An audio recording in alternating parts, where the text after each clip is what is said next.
Hello बच्चों, चलिए प्रश्न को पढ़ते हैं। यहाँ पर लिखा है कि दिए गए भार को एक तार पर लगाने से उसमें जो वृद्धि है वो 1.00 मिलीमीटर होती है।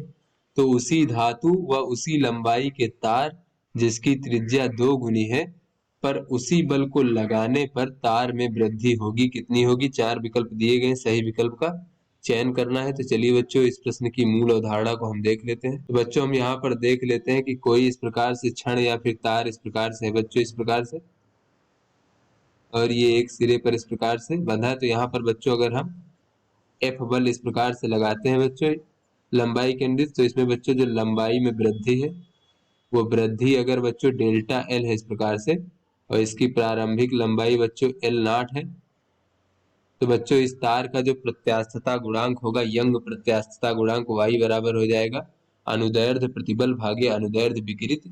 तो अनुदैर्ध्य प्रतिबल क्या हो जाएगा? बल भागे बच्चों अनुप्रस्थ काट का क्षेत्रफल बच्चों इस प्रकार से, और भागे बच्चों अनुदैर्ध्य विकृत हो जाएगी लंबाई में परिवर्तन भागे प्रारंभिक लंबाई। तो यहाँ से अगर हम देखें बच्चों तो ये हो जाएगा हमारा एफ एल नॉट भागे बच्चों डेल्टा एल और गुणे ए इस प्रकार से। तो बच्चों यंग प्रत्यास्थता गुणांक जो है ये पदार्थ पर निर्भर करता है। अगर पदार्थ का समान है तो यंग प्रत्यास्थता गुणांक का मान समान होगा। तो चलिए बच्चों अपने प्रश्न को हल करते हैं। यहाँ पर कहा जा रहा है कि दिए गए भार को एक तार पर लगाने पर उसमें वृद्धि जो है 1.00 मिलीमीटर होती है। तो उसी धातु व उसी लंबाई के तार पर जिसकी त्रिज्या 2 गुनी है उस पर जो है बच्चों उसी बल को लगाने पर तार में कितनी वृद्धि होगी? तो बच्चों मान लीजिए कि भार के द्वारा जो लगाया गया बल है बच्चों वो एफ है। तो दोनों ही स्थितियों में बच्चों ये हमारा यंग प्रत्यास्थता गुणांक का मान समान होगा। तो दोनों ही परिस्थितियों के लिए इसका मान अगर हम लिखें बच्चों, तो यहाँ पर अगर हम देखें तो दिए गए भार के द्वारा लगाया गया बल एफ मान लेते हैं, प्रारंभिक लंबाई एल नॉट मान लेते हैं भागे, और यहाँ पर लंबाई में परिवर्तन डेल्टा एल वन मान लेते हैं, और अनुप्रस्थ काट का क्षेत्रफल ए मान लेते हैं। तो अनुप्रस्थ काट का क्षेत्रफल क्या हो जाएगा बच्चों?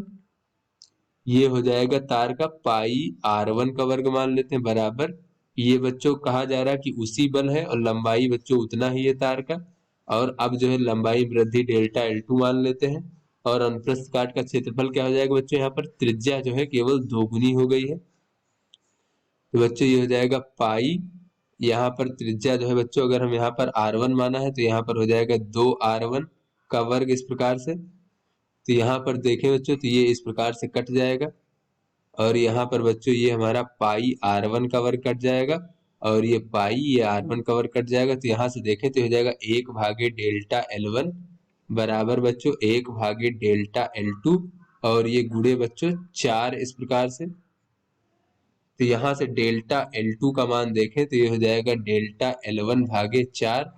तो डेल्टा एल वन का मान कितना है, यानी पहले कितना लंबाई में वृद्धि हुई थी? ये 1.00 मिलीमीटर हुई थी बच्चों, और भागे बच्चों 4 हो जाएगा। तो यहाँ से बाद में जो है लंबाई में वृद्धि दूसरे तार में जो है ये हमें प्राप्त हो जाएगी 0.25 मिलीमीटर।